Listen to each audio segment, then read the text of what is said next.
Hello class. Welcome back बच्चों। लो प्यारे बच्चों, स्टार्ट कर रहे हैं नया लेक्चर। बेटा 9th चैप्टर सप्लाई आज थियोरेटिकली खत्म हो जाएगा। कल सुबह इसके बेटा हम न्यूमेरिकल स्टार्ट करेंगे। कोशिश करेंगे बेटा एक ही लेक्चर में खत्म हो जाए। अगर नहीं हुए तो बेटा दिवाली के बाद एक लेक्चर और लग सकता है। फिर हमारे पास दो ही चैप्टर बचते हैं, चैप्टर नंबर 10 एंड 11। ठीक है, उसके बाद बेटा हम रिवीजन स्टार्ट करेंगे, जो कि इस बार बहुत बढ़िया होना चाहिए। अभी हम ना पढ़ रहे हैं इलास्टिसिटी ऑफ सप्लाई वाले टॉपिक को ही आगे बढ़ा रहे हैं। आज थियोरेटिकली माइंड अप करते हैं जरा इसको। ठीक है जी, कल देखेंगे इसके न्यूमेरिकल्स। सब सामने देख रहे हैं फिलहाल, सब सामने देख रहे हैं फिलहाल। बेटा मैंने ना आपको प्राइस इलास्टिसिटी ऑफ सप्लाई जब लास्ट लेक्चर में बताया था, तब बेटा चर्चा करी थी। इसका फॉर्मूला क्या है? प्राइस इलास्टिसिटी ऑफ सप्लाई का काम क्या है बेटा? मैग्नीट्यूड बताना कि प्राइस में कितना चेंज होगा तो सप्लाई में कितना चेंज हो जाएगा। याद है आपको बात? लॉ ऑफ सप्लाई क्या कहता था? बेस याद करो, लॉ ऑफ सप्लाई क्या कहता था? वो इंपॉर्टेंट फैक्ट जब हम पढ़ते थे लॉ ऑफ सप्लाई के, मामले में पढ़ा था कि लॉ ऑफ सप्लाई क्वालिटेटिव बात करता है। ये डायरेक्शनल चेंज बताता है, not the magnitude of change. ये तो बताता है प्राइस बढ़ेगा तो क्वांटिटी सप्लाइड बढ़ जाएगी, प्राइस गिरेगा तो क्वांटिटी सप्लाइड गिर जाएगी। ये बात तो बोलता था। ये नहीं बताता प्राइस कितना बढ़ने पे क्वांटिटी सप्लाइड कितनी बढ़ जाएगी, प्राइस गिरने पे क्वांटिटी सप्लाइड कितना गिर जाएगी। ये बात बेटा हमें प्राइस इलास्टिसिटी ऑफ सप्लाई बताती है। और हमने उस दिन फॉर्मूला डिसाइड कर लिया था बेटा, परसेंटेज चेंज इन प्राइस हम डिनोमिनेटर में लेंगे बेटा, और न्यूमरेटर में लेंगे percentage change in quantity supply. मतलब बहुत सिंपल है, अगर प्राइस में एक सर्टेन परसेंटेज से चेंज होगा तो उसकी वजह से क्वांटिटी सप्लाइड में कितना चेंज होगा। कोई दिक्कत कोई परेशानी तो नहीं? ये डिसाइड करके गए थे। आज बेटा हम इससे रिलेटेड एक टॉपिक पढ़ने जा रहे हैं, degree of price elasticity of supply. बेटा प्राइस इलास्टिसिटी ऑफ सप्लाई कितने तरीके की हो सकती है, इसकी कितनी डिग्री है? ठीक है जी, आराम से सुनते जाना बेटा, टॉपिक बहुत इजी है। ठीक है जी, एक ही फ्लो में खत्म कर देंगे इसको, सारे के सारे टॉपिक को। बेटा पहली डिग्री जो मैं समझाना चाहता हूं वो है बेटा perfectly perfectly in elastic supply. Perfectly in elastic supply. And sure in elastic का मतलब आप समझ पा रहे हो। इलास्टिक देखा है, खींचा जा सकता है। बेटा अगर वर्ड मैं इस्तेमाल कर रहा हूं इन इलास्टिक, मतलब बेटा यहां सप्लाई को खींचा नहीं जा सकता। यानी कि बात बड़ी सिंपल सी है, whatever the price may be, whatever the price may be, चाहे 10 से सीधा 20 क्यों ना हो जाए, 100% क्यों ना बढ़ गया, क्वांटिटी सप्लाइड में चेंज हो ही नहीं पा रहा। ये 10 से 30 क्यों ना हो गया, क्वांटिटी सप्लाइड नहीं बदल पा रही। इन इलास्टिक सप्लाई, सप्लाई नहीं बदल पा रही। सर ऐसा कभी कभी होता होगा कि नहीं होता होगा? एक एग्जांपल दे देता हूं जो इसका परफेक्ट एग्जांपल है बेटा। एग्रीकल्चर गुड्स, एग्रीकल्चर गुड्स एक पर्टिकुलर सीजन में होते हैं। मैं कहता हूं वाटरमेलन की बात करते हैं, प्लीज सामने देखना। जून मंथ चल रहा है, वाटरमेलन 10 रुपए किलो है। ठीक है जी, आपके पास 100 है, आप 100 निपटा दोगे।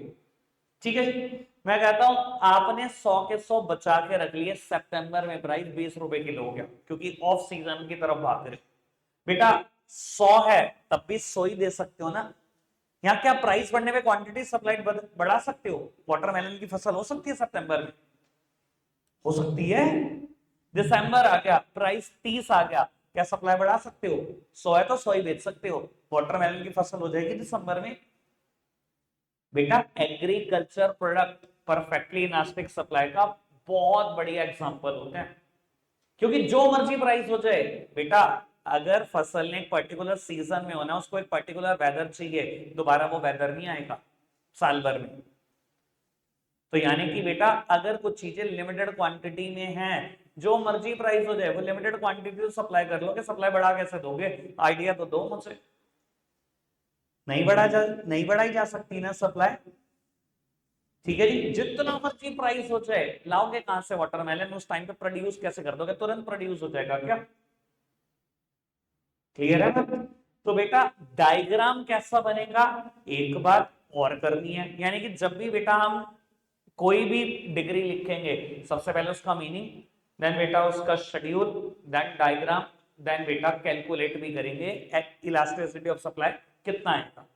बेटा अभी मैं डायग्राम की तरफ बढ़ता हूं। Price on Y axis 10 20 30, quantity supplied on X axis 50 100 150 200। 10 के प्राइस पे क्वांटिटी सप्लाइड 100, 20 पर 100, 30 पर 100। बेटा जो मर्जी प्राइस हो जाए 100 से ज्यादा सप्लाई नहीं कर सकते तो नहीं कर सकते। बेटा कैसा दिख रहा है कर, parallel to Y axis, parallel to Y axis.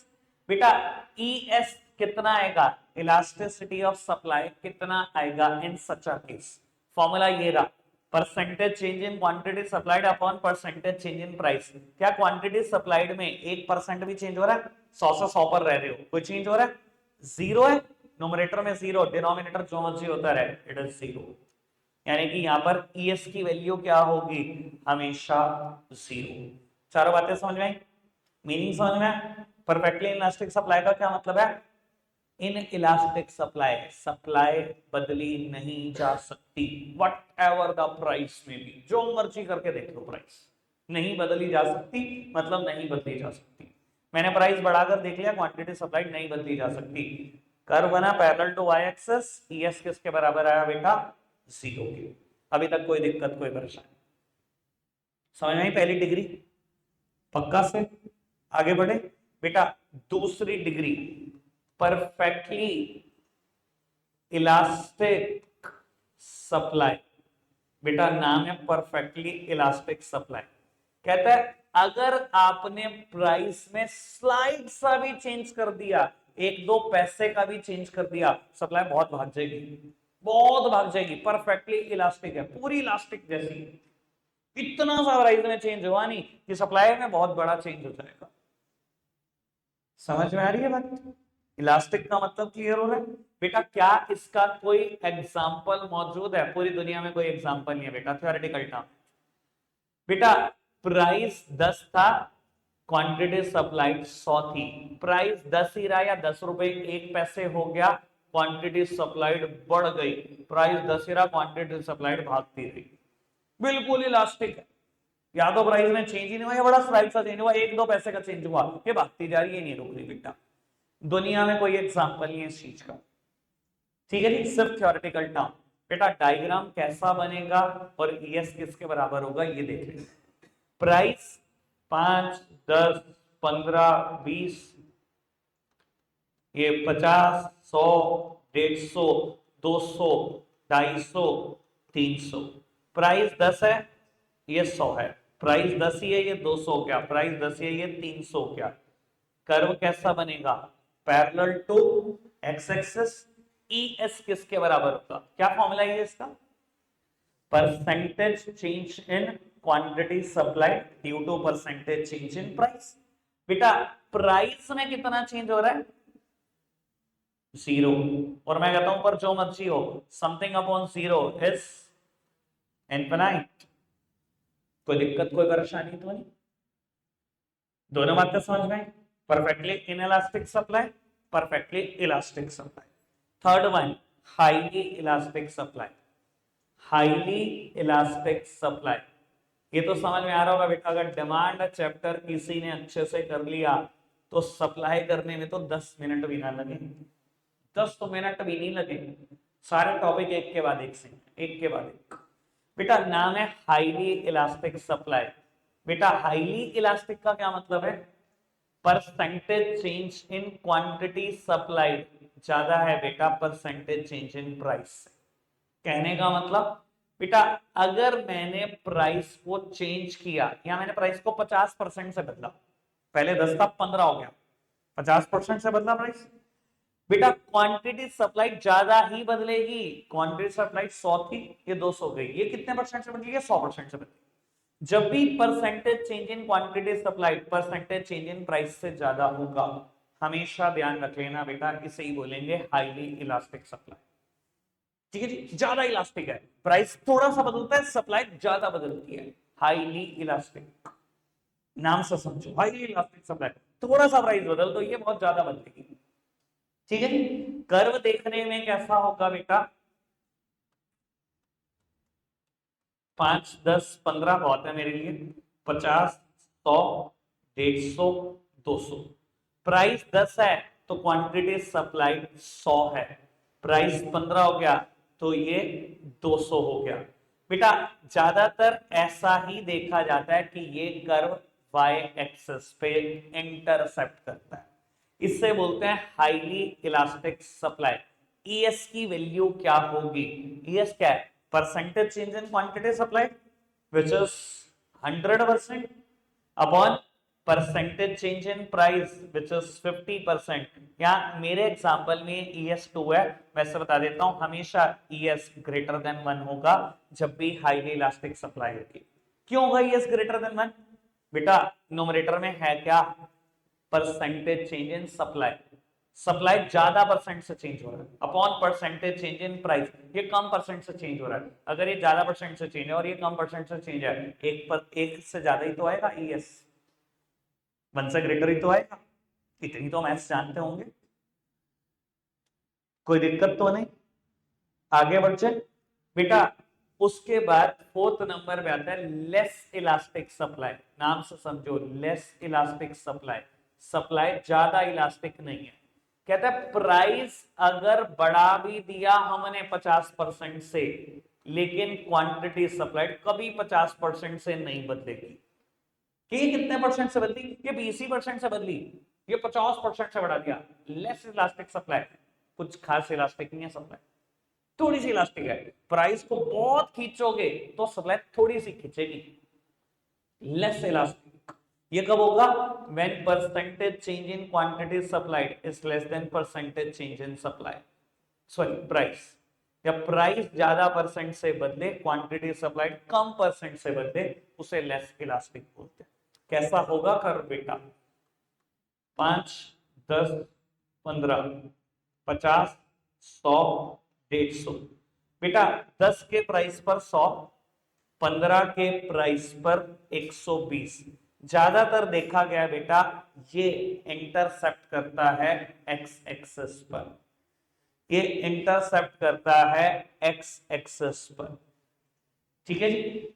बेटा ईएस की वैल्यू क्या आएगी यहां पर? हमेशा लेस देन 1। आप देखो तो सही, नोमरेटर में क्या और डिनोमिनेटर में क्या है?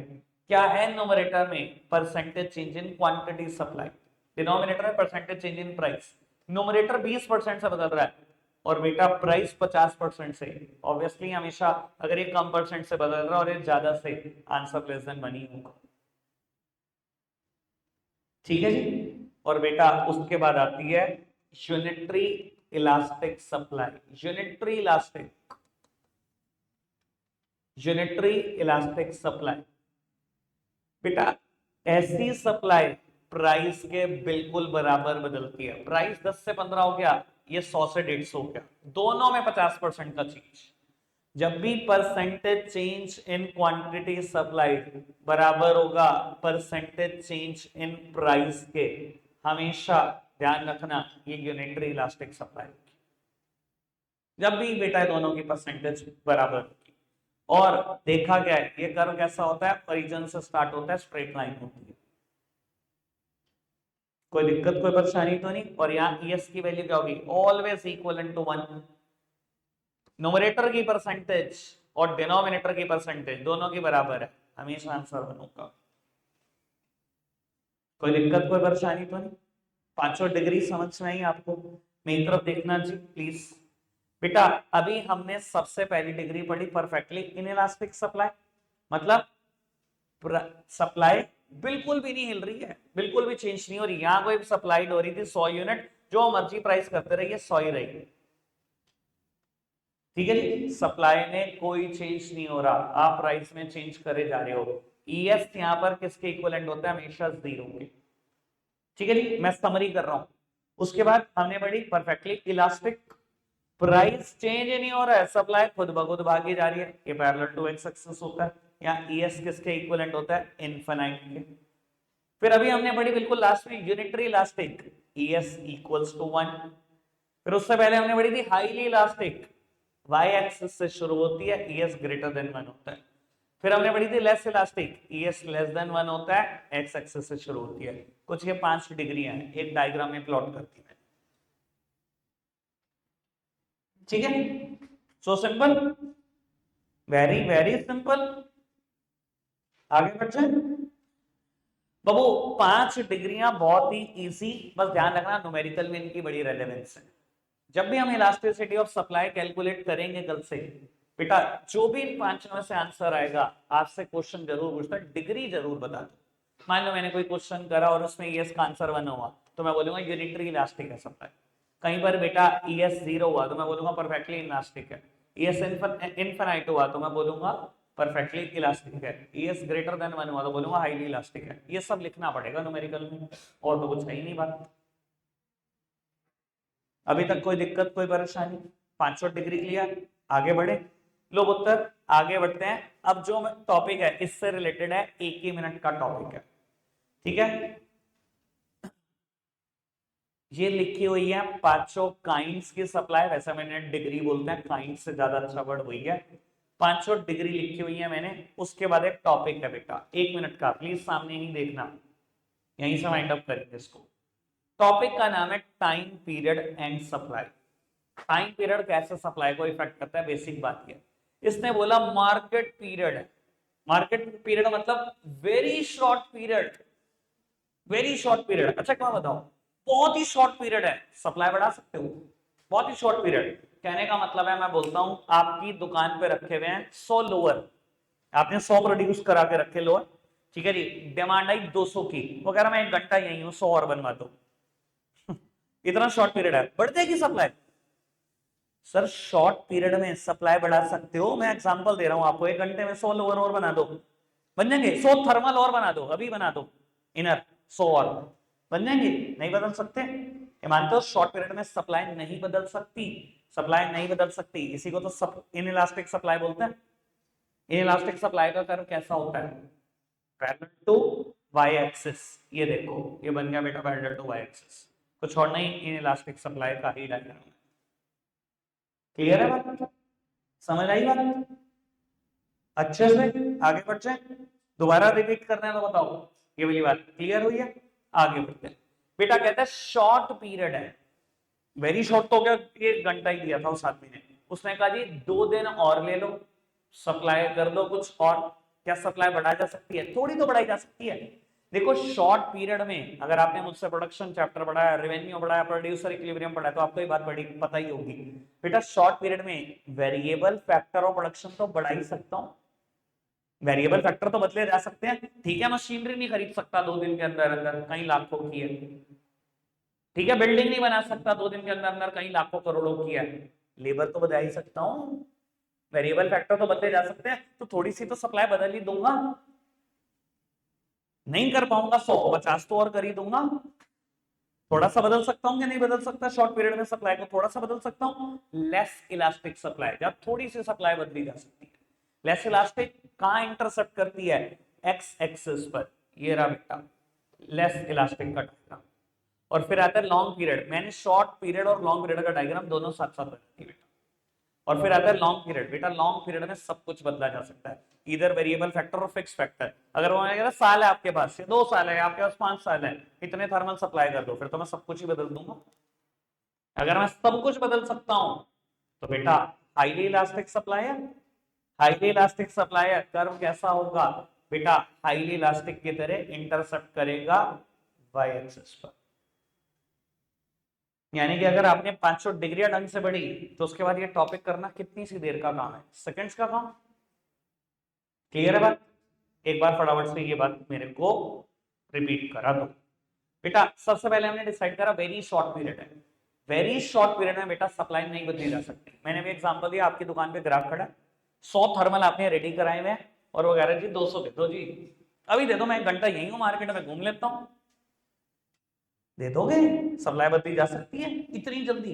सर नहीं बदली जा सकती, कुछ भी नहीं हो सकता इतने शॉर्ट पीरियड में। यानी कि बेटा सप्लाई कैसी रहेगी, इन इलास्टिक, नहीं बदली जा सकती। इन इलास्टिक सप्लाई का diagram parallel to Y axis, ठीक है जी। अगर शॉर्ट पीरियड हो तो वेरी शॉर्ट ना हो, शॉर्ट पीरियड हो तो उसने कहा 2 दिन है, कुछ थर्मल सप्लाई कर देना। भैया 2 दिन में देखो मशीनरी नहीं खरीदोगे, लाखों नहीं फूक सकते 2 दिन के अंदर अंदर, बिल्डिंग भी नहीं बना सकते 2 दिन के अंदर, करोड़ों इतनी जेब में नहीं है, अलाउ नहीं कर रही पॉकेट, फिक्स फैक्टर नहीं बदल सकता, पर शॉर्ट रन में वेरिएबल फैक्टर तो बदल सकता हूँ। अगर वेरिएबल फैक्टर बदले जा सकते हैं तो कुछ एक्सटेंट तक सप्लाई तो बदली जा सकती है। लेस इलास्टिक तो है ही बेटा, अगर लेस इलास्टिक है ये एक्स एक्सिस पे इंटरसेप्ट करेगी और स्ट्रेट लाइन बन जाएगी। और अगर बेटा मेरे पास टाइम पीरियड अच्छा खासा है, लॉन्ग पीरियड है, तो सब कुछ बदला जा सकता है, फिक्स फैक्टर भी वेरिएबल फैक्टर भी। अगर सब कुछ बदल सकता हूँ तो सप्लाई बहुत ज्यादा बदल सकता हूँ, अगर ज्यादा बदल सकता हूँ तो highly elastic supply, that means intercept करेंगे बाई एक्सिस पे और स्ट्रेट लाइन बन जाएगी। ठीक है, इतनी बात कोई दिक्कत, दोनों नोट्स तो पूरे हो गए।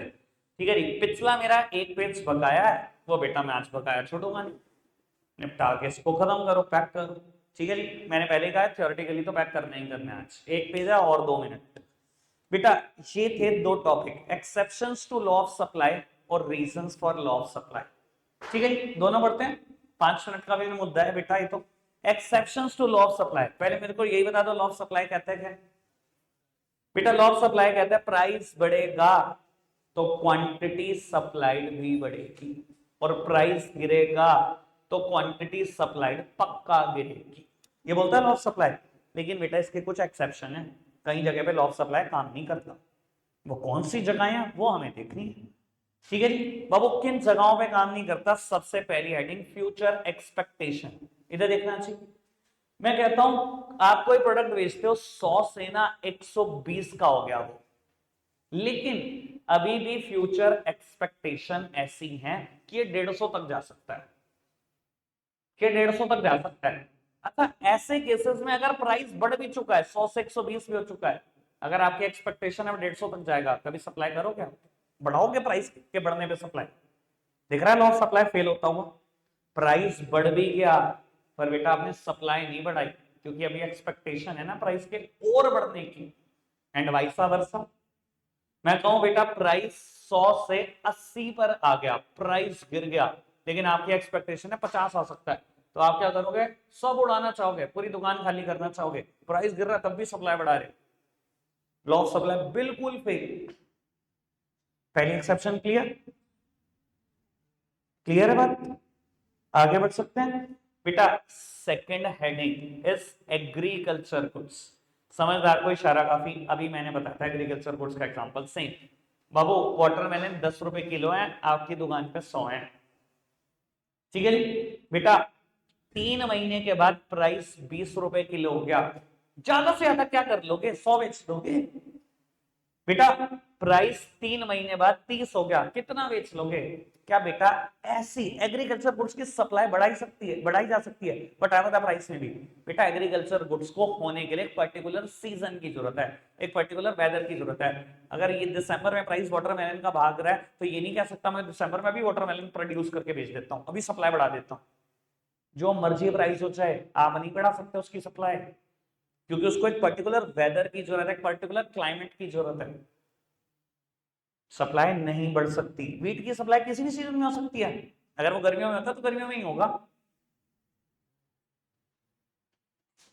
कोई दिक्कत कोई परेशानी, बात समझ में आती है। एग्रीकल्चर गुड्स पक्का से बेटा। उसके बाद थर्ड हेडिंग आती है perishable goods, again agriculture goods इसमें एग्जांपल हो सकते हैं, पर बेटा पेरिशेबल गुड्स का एक बहुत बढ़िया एग्जांपल है, आप फ्रूट सेलर वेजिटेबल सेलर को देखते हो बेटा, सुबह शुरू होंगे किसी चीज के 30 रुपए किलो मांगना शुरू करेंगे, ठीक है जी, शाम आते आते वो 20 रुपए किलो कर देंगे, और रात को जाने से पहले 1 घंटे पहले 10 रुपए किलो बेचना शुरू करेंगे, प्राइस गिरता रहेगा, वो सप्लाई बढ़ाते रहेंगे, क्योंकि पता है अगले दिन बिल्कुल सड़ जाएगी, जितना मर्जी प्राइस गिरता रहे वो सप्लाई बढ़ाते ही चले जाएंगे, वो रुकेंगे ही नहीं, क्योंकि उनको पता है अगले दिन जीरो की है वो, आती तो 10 रुपए किलो भी मिल जाएंगे, कल सुबह कुछ नहीं मिलेगा, सड़ के साइड हो जाएगी रात में ही। यही करते हैं सारे फ्रूट सेलर वेजिटेबल सेलर, इसी वजह से लाइन लगी होती है सब्जी मंडी में, रात को देख लेना सारे शॉपकीपर रात को पहुंच सकते हैं कि अब देगा सस्ती, अब कैसे नहीं देगा सस्ती, ठीक है ना जी। क्या मैं बात को लेकर बिल्कुल क्लियर हूं, तीनों हेडिंग अच्छे से क्लियर हुई, तीनों exceptions to law of supply. बेटा फोर्थ वन हेडिंग का नाम होगा शायद रेयर आर्टिकल, चलो कोई नहीं, देख लेते हैं बाबू। हेडिंग का नाम है रेयर आर्टिकल, जैसे कि बेटा हेडिंग सजेस्ट कर रही है रेयर है कोई आर्टिकल बाबू, बाकी तो बात आपको समझ में आ जानी चाहिए। मैं कहता हूं अगर किसी चीज की सप्लाई बड़ी लिमिटेड है, पूरी दुनिया में 100 ही है रेयर आर्टिकल, कहीं से एक्सट्रैक्शन हुआ 100 ही चीजें निकली, 100 ही ज्वेल्स हैं, मैं कहता हूं जितना मर्जी प्राइस बढ़ा लो, जितना मर्जी, अगर 100 है तो 100 ही है। क्या क्वांटिटी सप्लाई में बढ़ा पाऊंगा ऐसी सिचुएशन में? भैया लॉ ऑफ सप्लाई तो कहता था प्राइस बढ़ेगा क्वांटिटी सप्लाई बढ़ेगी, लेकिन अगर कोई चीज है ही रेयर, पूरी दुनिया में ही 100 है, जो मर्जी प्राइस हो जाए क्या करोगे? सप्लाई बढ़ा दोगे? है ही नहीं दुनिया में, सप्लाई बढ़ सकती है ऐसी चीजों की? कभी भी नहीं बढ़ सकती। कोई दिक्कत कोई परेशानी तो नहीं, कोई और हीरा है, एक ही है बाबू, ठीक है, जितने मर्जी प्राइस बढ़ा लो एक ही है, सप्लाई बढ़ाओ तो सही, कैसे बढ़ाओगे? क्लियर? आगे बढ़ते बेटा। लास्ट सेटिंग है बैकवर्ड कंट्रीज।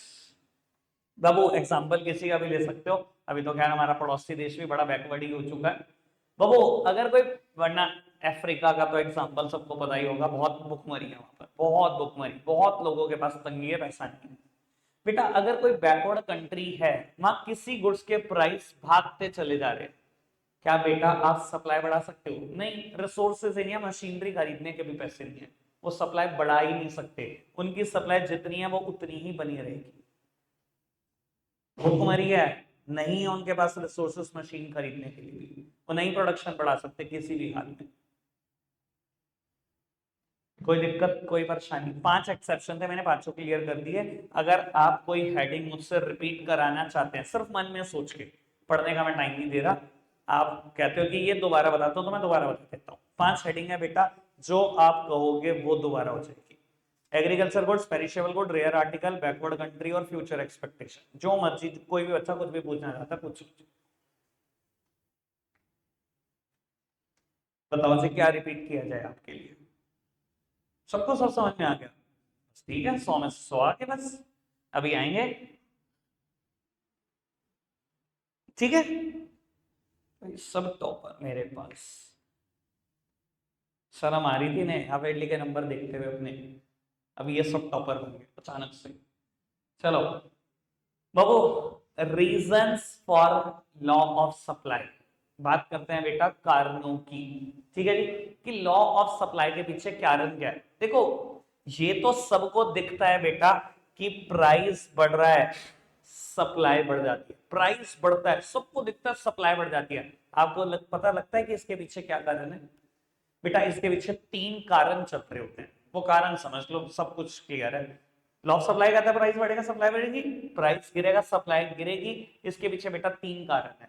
सबसे पहला कारण है प्रॉफिट मोटिव। इधर देखना, मैं कहता हूं पहले मार्केट में किसी चीज का दाम 100 रुपए था और आप कोई पर्टिकुलर क्वांटिटी सप्लाई करते थे, आज प्राइस बढ़कर 120 हो गया। देखो प्राइस बड़ा पक्का से क्वांटिटी सप्लाई बढ़ेगी, क्या कारण है? प्रॉफिट मोटिव इसके पीछे पीछे चल रहा है, जो दिखाई नहीं दे रहा किसी को। बेटा सेम सेम प्रोडक्ट 100 रुपए का था, आपकी कॉस्ट 80 आती थी, बेटा आज कॉस्ट तो बिल्कुल नहीं बढ़ी, प्राइस मार्केट का बढ़ गया, क्या होगा? मेरा प्रॉफिट डबल नहीं हो रहा? पहले 20 रुपए यूनिट था, अब 40 रुपए यूनिट है, डबल हो रहा है कि नहीं हो रहा? कैसे नहीं करूंगा मैं सप्लाई? मेरा तो सबसे इंपॉर्टेंट मोटिव पूरा हो रहा है। बिजनेस स्टडीज पढ़ते हैं, क्या है बिजनेस का objective? First and the foremost objective of any business is profit earning. अगर मेरा पहले ही ऑब्जेक्टिव, प्राइम ऑब्जेक्टिव पूरा हो रहा है, मैं कैसे सप्लाई नहीं बढ़ाऊंगा? क्लियर है बात? तो बेटा लॉ ऑफ सप्लाई के पीछे कहीं ना कहीं प्रॉफिट मोटिव का कारण जरूर होता है, ठीक है जी। दूसरा कारण change in number of firm. बेटा अगर किसी इंडस्ट्री में लगता है ना लोगों को कि प्राइस बढ़ते चले जा रहे हैं, रुक ही नहीं रहे, तो बेटा फर्म्स बहुत कूदने लगती हैं, और जितनी फर्म्स एंट्री करेंगी उतनी ही सप्लाई बढ़ती चली जाएगी। हमें क्या दिखता है? प्राइस बढ़ा सप्लाई बढ़ गई, हमें ये नहीं दिखता कि बेटा इसके पीछे कारण है नंबर ऑफ फर्म्स। जैसे कि मैं एक एग्जांपल देता हूं, सुनना थोड़ा सा। बेटा एक इंडस्ट्री आज की तारीख में इंडिया में बड़ी प्रॉफिट मेकिंग है, कंज्यूमेबल्स जो भी आप खरीदते हो बेटा, ड्यूरेबल या नॉन ड्यूरेबल गुड्स, देखते हो बेटा सबके ऊपर कहीं ना कहीं क्रेडिट का ऑप्शन आ गया, ईएमआई का ऑप्शन आ गया। मोबाइल फोन ईएमआई पे होते थे, सिर्फ 7-8 साल पहले, सिर्फ 7-8 साल पहले, फटाफट बताओ, होते थे? नहीं। एलईडी होते थे? नहीं। फ्रिज, एसी, इलेक्ट्रॉनिक्स कुछ नहीं होता था। ठीक है जी। एक कंपनी खुद ही बजाज, बजाज अलायंस, बजाज फिनसर्व, ठीक है जी, नाम सुनेंगे सबने। ठीक है जी। बजाज फाइनेंस का नाम सबने सुना है, बजाज फिनसर्व एक अलग कंपनी है बजाज की, सबने नाम सुना है बेटा, एक फॉर्म खुद ही। ठीक है जी। आपको लगता है कि इनके प्रॉफिट कितने बढ़िया हैं? पता नहीं आपको आइडिया कि नहीं भैया। अब मैं देखता हूं एक एक वेंडर, पूरा हक है, ठीक है जी, लेकिन इंडिया ना गलत सिस्टम में जा रहा है।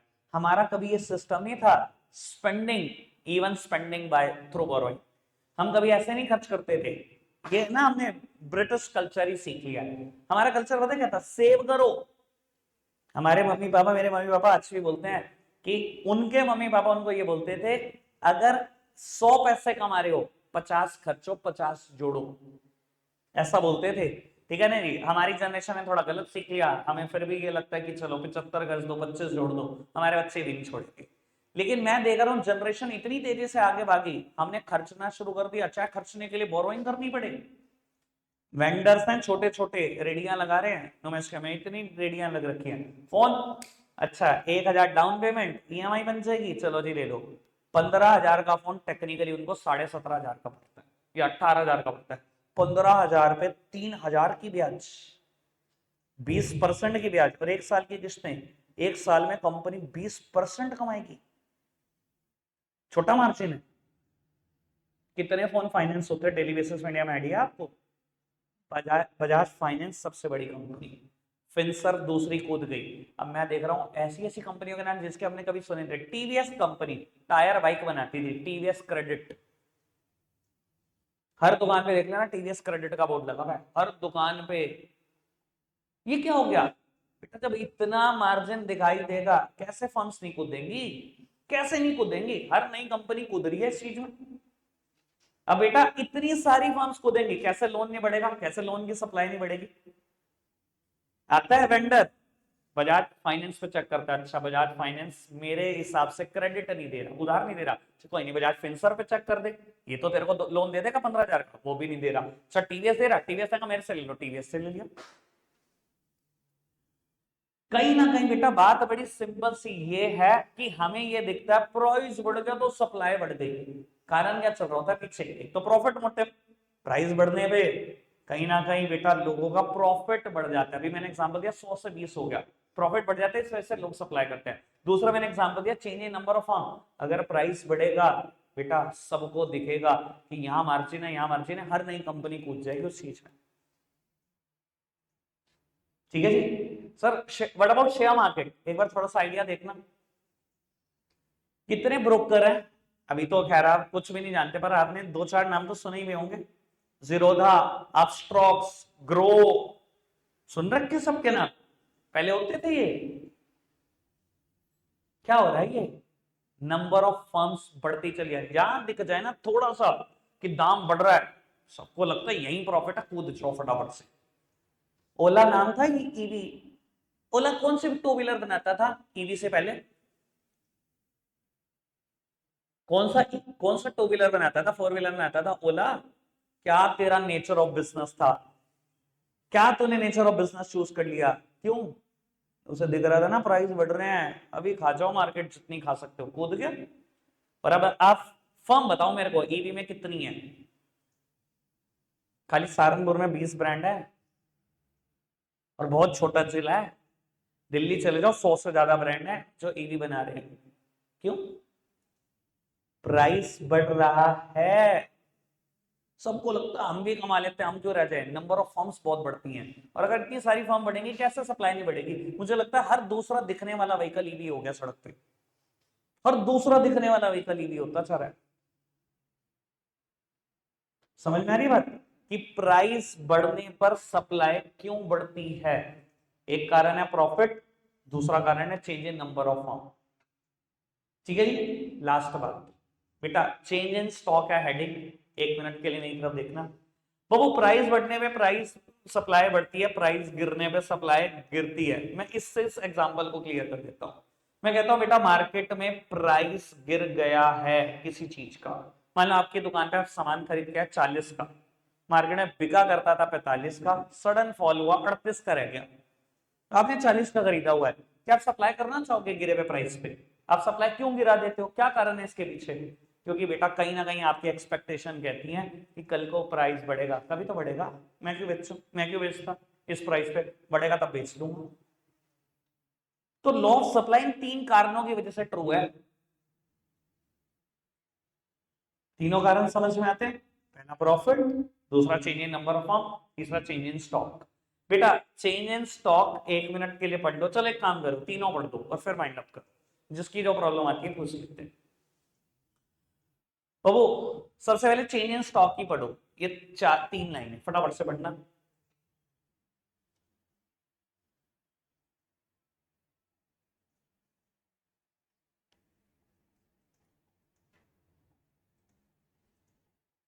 ऐसा ही है, ऐसा ही है। अभी सेम काम सेल में यही तो हुआ है, फ्लिपकार्ट की सेल में। मैं बहुत अच्छे से जानता हूँ सारगुल शहर के कई डीलर्स को, ठीक है जी, जिन्होंने फोन उठाए हुए थे भारी भारी दामों पे, आईफोन 15 16 भारी भारी दामों पे उठा लिए, ठीक है जी, सेल में आ गया सस्ता दाम। अब हम इनकी दुकान, हम भी चाह रहे हैं कि हमें तो हाथों हाथ मिल जाए, सेल में 2-3 दिन लगाए, हम इनकी दुकान पे गए, भाई ऑनलाइन प्राइस शो कर रहा है 51-500, देता है क्या 51-500? कह रहा ना मैं नहीं देता, जबकि उसको पता है कि मुझसे मिल जाएगा कि मैं ऑर्डर करूंगा, वो तब भी मना कर रहा है, ना मैं नहीं देता। गिरे हुए प्राइस में सप्लाई क्यों नहीं करना चाह रहा, उसे पता सेल कभी तो खत्म होगी, फिर मैं बताऊंगा क्या होगा, कभी तो दाम बढ़ेगा, इस एक्सपेक्टेशन में प्राइस गिरने पे सप्लाई गिर जाती है। कारण पीछे क्या, चेंज इन स्टॉक। ठीक है जी बेटा, पढ़ना जी, 2 कारण और प्रॉफिट मोटिव और change in number of form, जैसे जिस सीक्वेंस में पढ़ना पढ़ दो, प्रॉब्लम बताओ बस।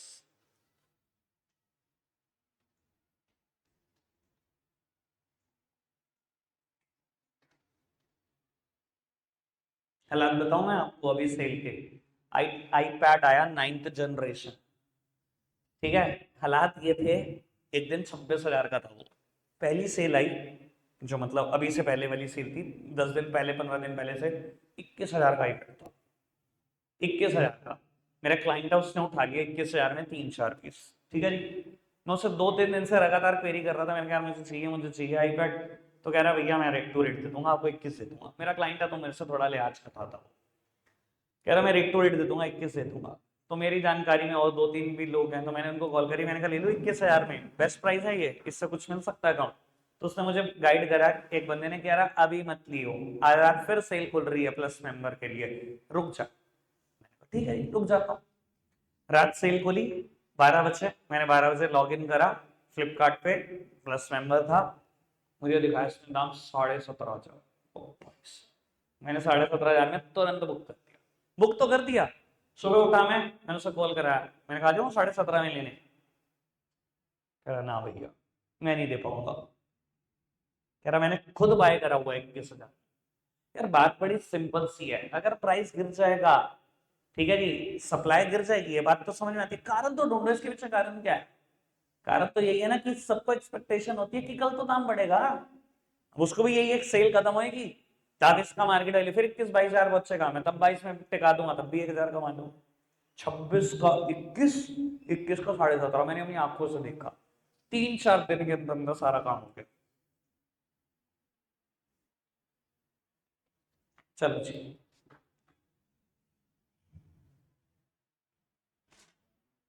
किसी की कोई परेशानी, कर दे माइंड अप।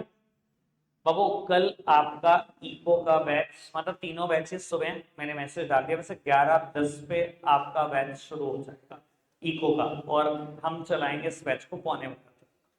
ठीक है जी, कल न्यूमेरिकल्स कर रहे हैं, हमें कोशिश करना बुक्स ले आना, और नोटबुक भी और पेन भी, सब कुछ होगा। रखते हैं आज के लिए इतना ही है प्यारे बच्चों, बाय बाय।